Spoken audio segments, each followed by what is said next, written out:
Olá, como vai? Você está no Balanço no Campo, o programa do agro da Rede Mais. Aqui você tem sempre muita informação, prestação de serviço e um olhar diferenciado sobre os assuntos que mexem com o setor. Então vamos em frente. O Balanço no Campo está apenas começando.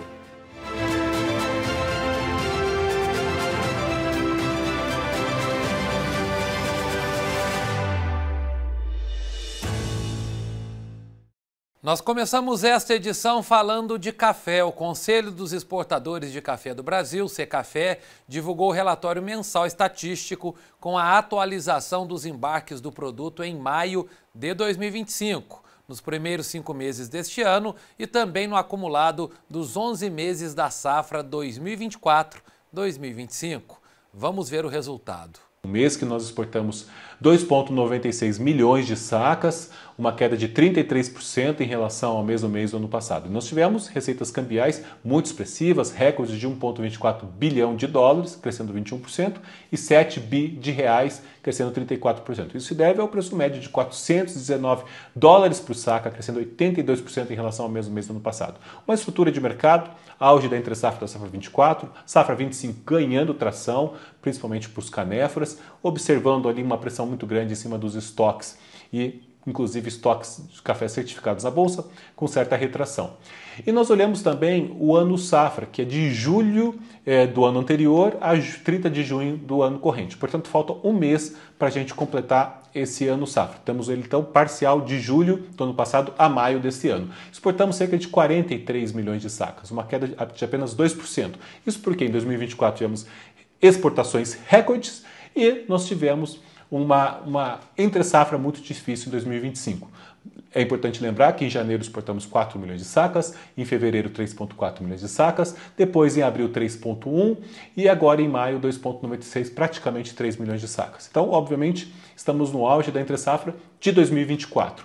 Nós tivemos praticamente estabilidade nos cafés arábicas no ano safra parcial, com 33 milhões de sacas, uma queda de 18% nos canéforas com nylon robusta e um aumento, isso é importante, nos cafés solúveis, 3,8 milhões de sacas de cafés equivalentes exportados, um aumento de 13%. Quando olhamos de janeiro a maio, ou seja, os primeiros meses de 2025, nós exportamos 16,8 milhões de sacas, uma queda de 19%.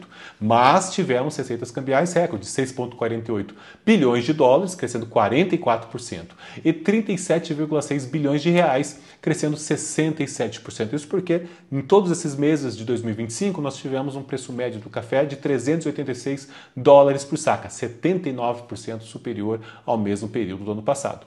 Olhando de janeiro a maio, continentes, blocos econômicos, grupos econômicos, países, tivemos a Europa como mais importante, 48,8% de tudo, portanto mais de 8 milhões de sacas, tivemos Ásia na sequência com 21,7% de representação, América do Norte com 20,6%, depois América do Sul com 4,9%. Blocos econômicos, em termos de importância, a União Europeia fica na primeira posição, com mais de 7 milhões de sacas, representando ali 42,3% de tudo. Mas nós também temos BRICS, nós temos Oriente Médio, países árabes e leste europeu. Um destaque nesse período de alguns blocos econômicos que mostraram crescimento, apesar da menor disponibilidade de café. Por exemplo, o BRICS aumentou 14,3% e leste europeu aumentou 14%. Quando olhamos os 10 principais mercados brasileiros, nós temos as primeiras posições Estados Unidos, Alemanha, Itália, Japão e Bélgica. Desses, todos mostraram retração pela menor disponibilidade de café de janeiro a maio desse ano, comparado com o mesmo período do ano passado.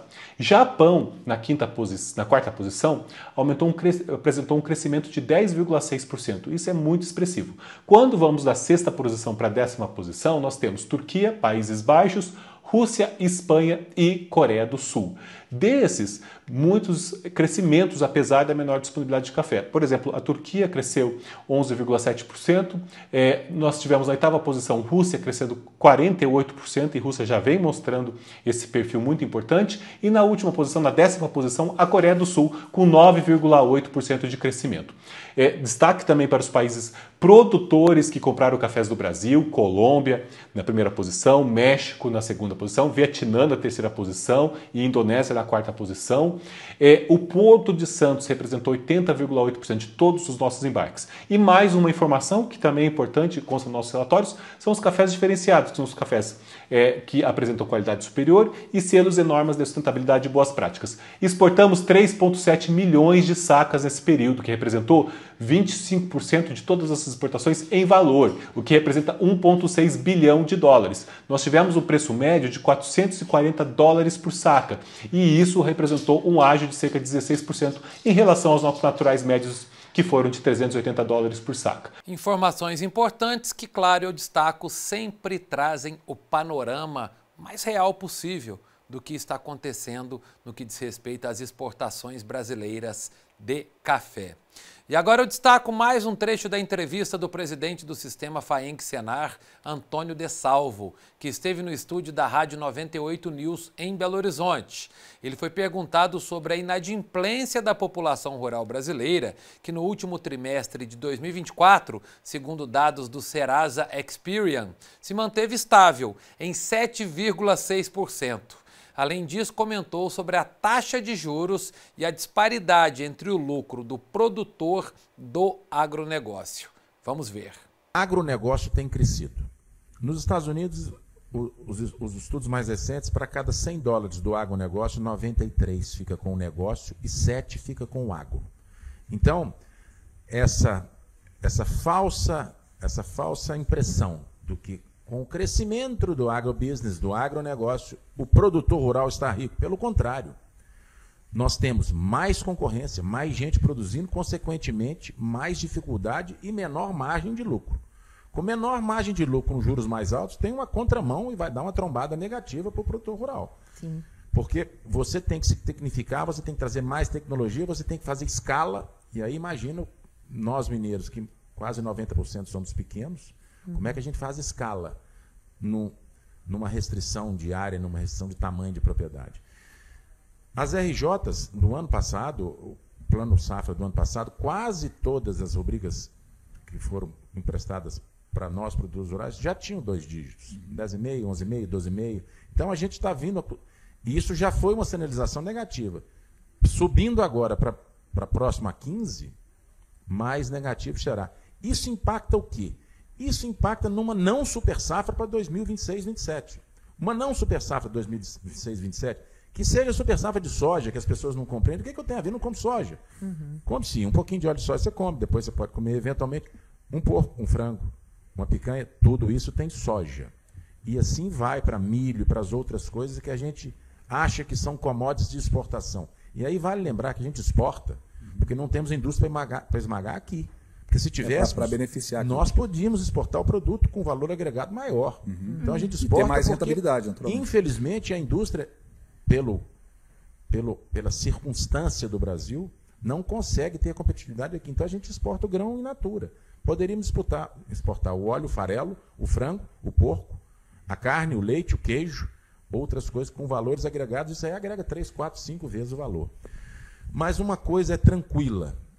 O país é um país, e eu escutei isso outro dia aí, fadado a ser um país agrícola. Sim, ele é fadado. Se esse fadado for negativo, não. Nós somos um país agrícola. Vocação. Uma vocação espetacular. Então, quando o repórter perguntou se é fadado, foi até o vice-presidente. A expressão parece ruim. É ruim. Já dá vontade de nos rotularmos. Isso é negativo para nós? O que a gente faz de mal? Segurando o PIB, segurando a balança comercial, produzindo.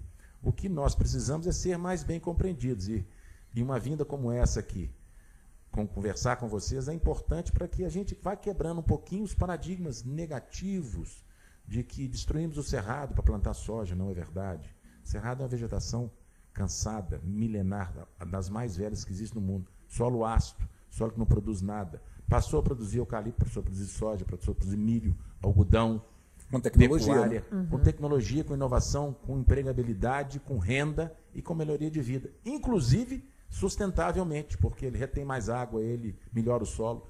A gente precisa de ter coragem para conversar isso, sem ideologias, de forma técnica, mostrando as verdades.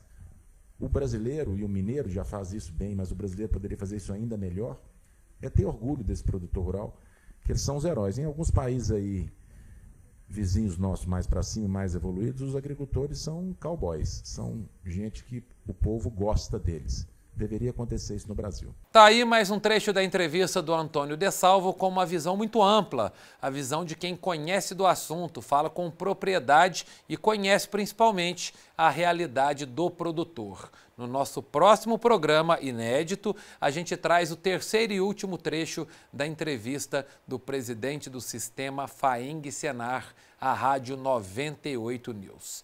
Agora acompanhe a cotação de alguns produtos agrícolas aqui no Balanço no Campo.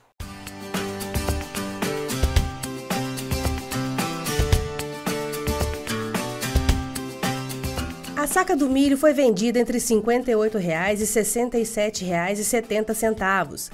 A saca da soja foi negociada entre R$ 115,00 e R$ 123,00.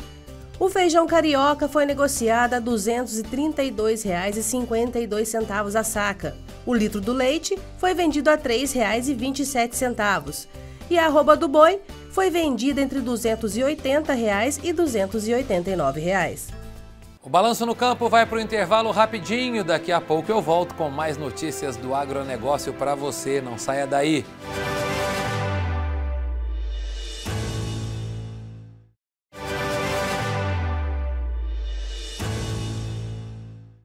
E está em andamento a Mega Leite, maior feira da pecuária leiteira da América Latina, em Belo Horizonte. A repórter Gisele Ramos foi até lá e mostra pra gente um pouquinho do que está à disposição do público.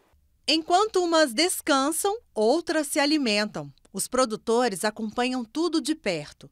Cláudio aproveita para fazer um carinho na luxúria. A vaca dele é uma das mais premiadas do Brasil. Um tratamento todo especial também, né? Eles têm uma dieta alimentar totalmente balanceada, né? Preparada para o desafio que é produzir muito leite, né? Então, são animais que estão numa competição realmente, né? Não é a realidade que a gente vê no dia a dia das fazendas. Além da luxúria, outros 1.500 animais das raças Girolando, Girleiteiro, Holandês, Guzerá, Guzolando e Jersey participam da 20ª edição da Mega Leite, a maior feira de pecuária leiteira da América Latina. A gente vai ter aqui recordistas de produção, recordistas de preços, né? E o foco do evento é exatamente esse, criar um ambiente favorável aos negócios, mas sobretudo mostrar o melhoramento genético das raças aqui expostas. A expectativa é de que mais de 70 mil pessoas passem aqui pelo Parque da Gameleira. A movimentação financeira do evento deve chegar aos 300 milhões de reais. Uma ótima oportunidade para quem quer fazer negócios. É que além das competições de julgamento e do torneio leiteiro, tem também os leilões. Mais de 100 empresas expositoras estão na feira apresentando as inovações para o setor. O agronegócio brasileiro, esse setor tão pujante, que é responsável por grande parte do nosso PIB, gera inúmeros trabalhos, muita alegria e satisfação por poder fazer parte disso. Minas é a maior bacia leiteira do Brasil. Em 2023, o estado produziu mais de 9,4 bilhões de litros de leite. No ano passado, de janeiro a outubro, a produção representou quase 26 bilhões de reais.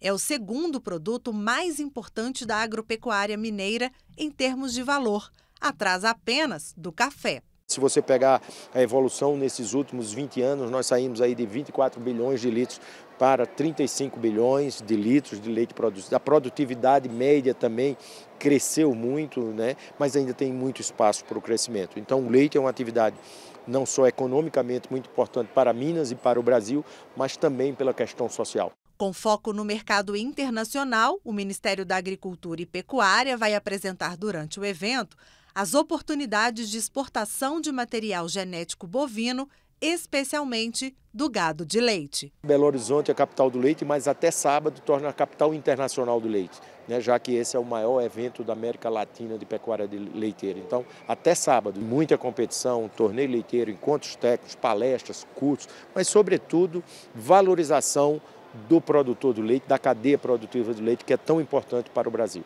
O Balanço no Campo fica por aqui. Um grande abraço para você, muito obrigado pela audiência e até a próxima. Tchau!